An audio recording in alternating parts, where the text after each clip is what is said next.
Bonjour. Alors, dans cette très courte capsule, je vous expliquerai tout simplement comment réaliser un petit sondage Office 365. Alors, la première question, si vous vous demandez, mais pourquoi faire un sondage dans Office 365 alors que je peux déjà faire un Google Survey, en fait, dans un Google Form qu'on appelle, excusez, donc un formulaire Google dans Google Drive ou je peux faire également un Monkey Survey, etc. Il y a toutes sortes d'outils gratuits qu'on peut utiliser justement pour bâtir un petit sondage, ben, je vous dirais que c'est tout simplement parce qu'Office 365 l'offre, c'est très très rapide, très très simple, très intuitif et ben, c'est institutionnel. Donc, si vous voulez vous servir de cet outil-là pour l'institution, c'est assez rapide, merci. Je peux vous dire que très souvent, j'utilise le tout pour mes petits sondages, des fois auprès des enseignants ou des élèves. Et très souvent, les gens se rendent même pas compte qu'ils sont dans Office 365. Alors, voilà qui est ça. De manière très rapide, vous allez voir, en fait, on va tout simplement dans OneDrive.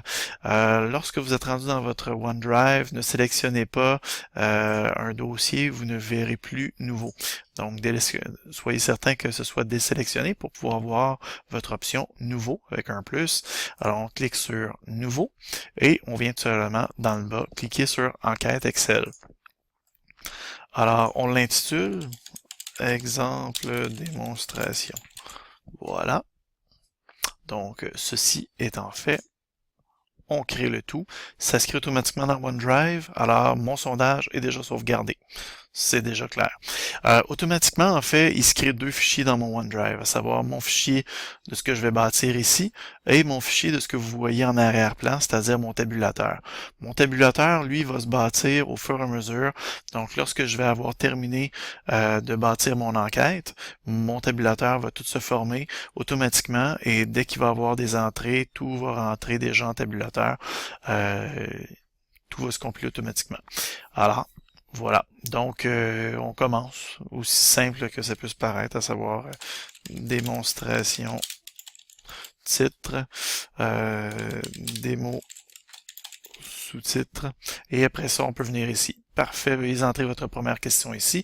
Je décide quelle question. En fait, je décide quelle question, mais je peux décider d'abord avant tout quel type de réponse est-ce que je veux. Est-ce que je veux un texte, donc une courte réponse, un texte en paragraphe, est-ce que je veux une réponse numérique, donc un nombre, est-ce que je veux tout simplement demander la date de l'entrée, est-ce que je veux savoir l'heure, quoi qu'il va le donner de toute manière dans les réponses. Donc, voilà qui est ça. Sinon, est-ce que je veux une réponse seulement oui, non, ou je veux une réponse à choix multiple. Bon, voici comme exemple.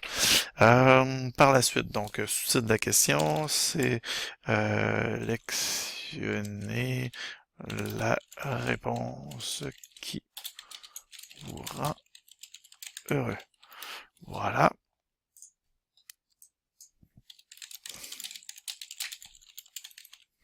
Voilà.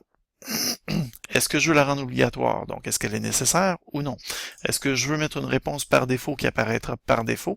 Ça pourrait être, entre autres, euh, je sais pas moi, ça pourrait être donner une réponse ici, ou faites dérouler la barre. Et après ça, bon ben, je donne la réponse, réponse 1, réponse suivante, réponse qui suit, réponse qui finit. Voilà. Et voilà. Alors j'ai terminé. J'ai ma première question. Et après ça, je peux continuer. Alors, par la suite, bien évidemment, je peux toujours bon, dire enregistrer, afficher si je veux. Pas tout de suite partager. Donc, je dois d'abord avant tout enregistrer, afficher.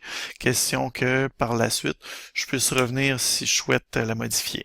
Dès le moment où vous partagez l'enquête, vous ne vous pouvez plus modifier l'enquête. Simple grande règle méthodologique de justement d'enquête.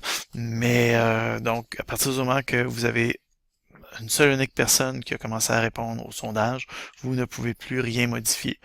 Alors, très important d'enregistrer et afficher. ce qui vous permettra donc de prévisualiser et de revenir en arrière si vous voulez le corriger. Alors, vous pouvez continuer comme ça encore et encore. Vous pouvez modifier l'ordre de vos questions en les déplaçant tout simplement.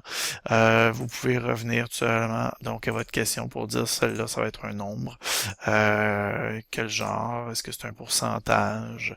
Etc. Puis là, je donne un sous-titre, je donne une question, etc. Et je dis terminé, voilà. Et je peux continuer encore et encore. Donc, j'enregistre. Voilà, ça me donne finalement le visuel, une prévisualisation de ce que ça donne. Vous voyez en arrière-plan, excusez-moi, ce que votre tabulateur donne. Je peux modifier l'enquête, donc je reviens à l'édition. Je peux partager ensuite l'enquête lorsque je suis prêt et j'obtiens tout de suite l'hyperlien de l'enquête. Et je peux mettre fin également au partage de l'enquête lorsque je vais y mettre fin. Alors donc, si je veux faire une enquête en diffusant par Mio, il ne me reste plus qu'à diffuser par Mio, sinon l'envoyer par courriel, etc.